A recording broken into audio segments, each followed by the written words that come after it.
Have you ever wondered how our body generates energy? It's a fascinating process, and it all happens at a microscopic level in our cells. Today, we're diving into the world of metabolic pathways. Let's start with glycolysis. This process takes place in the cytoplasm, the jelly-like substance within cells. Its purpose? It's all about breaking down glucose to produce energy.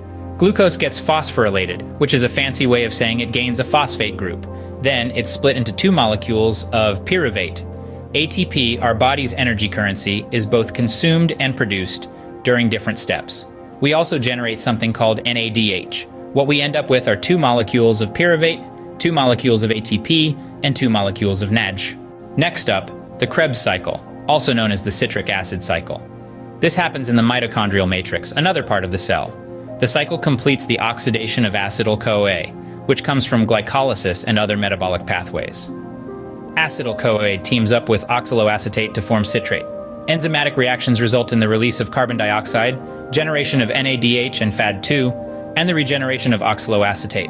Our end products here are NADH, FAD2, ATP, and carbon dioxide. Then we have gluconeogenesis. This mainly occurs in the liver and, to a lesser extent, in the kidneys. Gluconeogenesis is all about making glucose from non-carbohydrate precursors like lactate, glycerol, and certain amino acids. The process involves several reverse reactions of glycolysis, with bypass reactions employed to overcome the irreversible steps of glycolysis. And the end product, you guessed it, glucose.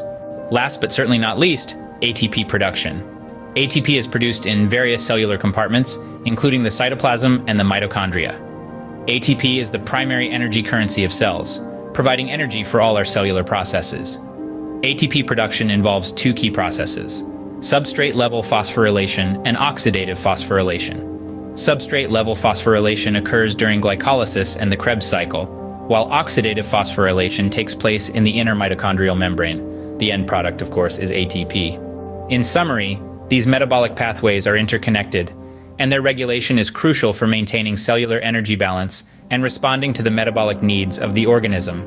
The coordination of glycolysis, the Krebs cycle, gluconeogenesis, and ATP production is essential for energy homeostasis in cells.